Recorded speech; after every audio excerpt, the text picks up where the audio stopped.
বিধান শিশু উদ্যান মেধা অন্বেষার পক্ষ থেকে প্রধানমন্ত্রী নরেন্দ্র মোদীর জন্মদিন উপলক্ষে এক পের মা কে নাম কর্মসূচির অঙ্গ হিসেবে আগরতলার ক্ষুদিরাম বসু ইংলিশ মিডিয়াম স্কুলে প্রাথমিক বিভাগ এবং দুপুরের বিভাগের ছাত্রছাত্রী, স্কুল শিক্ষক শিক্ষিকা, প্রধান শিক্ষক সহ অভিভাবকদের নিয়ে বিদ্যালয় পরিসরে বৃক্ষরোপণ করা হয়। প্রসঙ্গত, প্রধানমন্ত্রীর জন্মদিন পালনের অঙ্গ হিসেবে বিভিন্ন সামাজিক কর্মসূচি গ্রহণ শুধুমাত্র রাজনৈতিক পরিসরেই যে সীমাবদ্ধ নয়, বিধান শিশু উদ্যান মেধা অন্বেষা এই সামাজিক কর্মসূচি এরই এক বাস্তব উদাহরণ। এই কর্মসূচিতে এদিন বিশিষ্ট জনদের মধ্যে উপস্থিত ছিলেন বিদ্যালয়ের প্রধান শিক্ষক সহ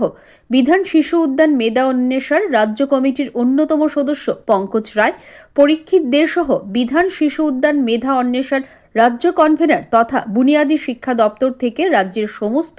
মাদ্রাসা ও বিদ্যালয়ে কিচেন গার্ডেন তৈরিতে পরামর্শদাতার দায়িত্বপ্রাপ্ত বিশিষ্ট শিক্ষক মনোজ রায় প্রমুখ। এই উপলক্ষে বিশিষ্ট শিক্ষক মনোজ রায় বুধবার সংবাদ মাধ্যমে তাদের এই কর্মসূচি সম্পর্কে অবগত করেন। মাননীয় প্রধানমন্ত্রী মোদীজির ৭৫তম জন্মদিবস, ওইটাকে কেন্দ্র করে মোদীজির যে আহ্বান এক পের মা কে নাম, সেটাকে বাস্তবায়িত করার লক্ষ্যে আমরা বিধান শিশু উদ্যান মেধা অন্বেষার পক্ষ থেকে ক্ষুদিরাম বসু ইংলিশ মিডিয়াম স্কুলের প্রাথমিক এবং দুপুরের বিভাগের স্টুডেন্ট এবং স্টুডেন্টের মা, সঙ্গে শিক্ষক শিক্ষিকা,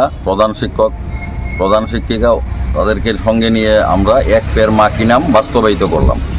আমার সঙ্গে আছে বিদ্যালয়ের প্রধান শিক্ষক মাননীয় সমীরবাবু, আছে আমাদের সংস্থার রাজ্য কমিটির সদস্য পঙ্কজ রায়, পরীক্ষিত দে এবং আব্দুল হক সহ বিদ্যালয়ের সহশিক্ষিকা এবং ছাত্রী এবং ছাত্রীর মায়েরা।